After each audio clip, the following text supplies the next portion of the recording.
Some murder cases begin with blood. This one began with a voice. The first person who knew something was wrong was not a detective. It was a 911 dispatcher outside Columbus, Ohio. At 10:14 p.m., Daniel Mercer called emergency services and said he had found his wife upstairs. He said she was on the floor. He said she was not breathing. He said he did not know what happened. And for the first few seconds, he almost sounded believable. Almost. Because there was something strange in the way his fear moved. It was there, but not where it should have been. His breathing sounded tight. His words sounded careful. He did not sound shocked. He sounded ready. The Mercer house sat on a quiet suburban cul-de-sac. White siding, 2-car garage, basketball hoop over the driveway. Nothing looked broken. Nothing looked violent. Nothing looked wrong from the outside. But when officers arrived, Daniel was already standing outside. He was not upstairs with her. He was not beside her. He was not trying to help her. He was waiting. Emma Mercer was 32. She worked at an elementary school. Friends described her the same way every time. Gentle, careful, quick to apologize. Upstairs, beside the bed, was the shape of a life that had stopped too suddenly. One slipper was still on her foot. The other was farther away than it should have been. A wine glass sat on the nightstand, half full, neat, almost too neat. And that was the feeling the whole room gave back. Too neat, too still, too finished. Daniel's first version was simple. He said they had been downstairs watching television. He said Emma had a headache. He said she went upstairs early. He stayed down a little longer. Then he found her on the floor. That should have sounded tragic. Instead, it sounded prepared. Because on the 911 recording, the dispatcher asked if Emma felt cold. And Daniel answered too quickly. She's been dead for a while. The dispatcher had not said she was dead. Not yet. That line stayed with her. Not because it was loud, because it came too early. By midnight, detectives were inside the house. No forced entry, no broken glass, no sign anyone else had come in. Downstairs, the television was still on. A blanket sat folded on the couch. The remote was placed neatly on the table.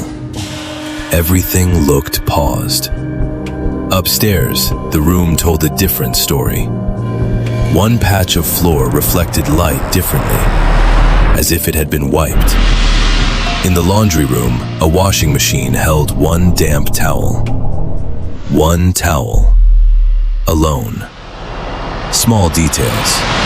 But small details are how a room starts arguing with a person. Daniel kept repeating the same sentence. I don't understand. Again and again. But he never asked what had happened to Emma. He never asked if she had suffered. He never asked if anyone could still help her. He only repeated confusion, in almost the same rhythm every time. Later that night, Emma's sister arrived at the house. She saw Daniel, and something changed in her face. She slowed down, then she stopped crying for a second. Later, she told detectives something they never forgot. That is not how he looks when he's scared. As pressure built, Daniel's story began to move. Now he said maybe Emma had taken something. Maybe she mixed wine with medication. Maybe she fell. That was version 2. But version 2 had the same problem as version 1. The room did not agree with him. The toxicology report came back and quietly destroyed the explanation he was trying to build. The wine glass no longer looked real. It looked staged. And that was when investigators went back to the call. Not just to the words, to the spaces between them. They listened again. Then again. Then once more through headphones in a dark room. This time they were not listening for panic. They were listening for placement. And that was when the case changed. Daniel was not searching for words. He was choosing them. The 911 call was no longer background. It was evidence. Then detectives followed his digital trail. Phone records showed missing activity that night. Not missing from the carrier, only missing from his device. Someone had tried to clean the timeline. Then a neighbor's security camera showed Daniel outside near the garage carrying a dark trash bag with both hands. He looked one way, then the other, then dropped the bag into a bin. Inside that recovered bag were ordinary things. Latex gloves, paper towels, ordinary objects. Wrong night. Then came the messages from Emma's phone backup. If anything happens, it won't look like him. Then another. He thinks ahead. That line changed everything. Because Emma had not been afraid of chaos. She had been afraid of planning. Then investigators found something even colder. A cheap burner phone. A silent emergency connection from weeks earlier. No words. Just the call. Just enough to suggest someone may have wanted to hear how a crisis was supposed to sound before there was a real one. And that possibility changed the whole case. Because now the worst thought was no longer just that Daniel Mercer had lied. It was that he may have practiced. Practiced the timing. Practiced the pauses. Practiced the version of himself he wanted the world to hear. By then, all the evidence pointed in the same direction. The call, the messages, the burner phone, the cleaned timeline, the staged glass.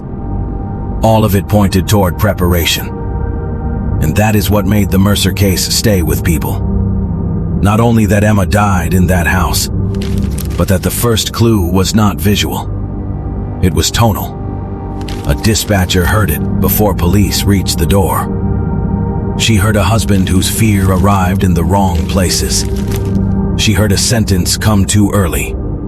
She heard a voice asking to be believed, not a voice asking for help. And in the end, that may have been the coldest truth of all. Daniel Mercer did not call 911 because he needed help. He called because he was ready.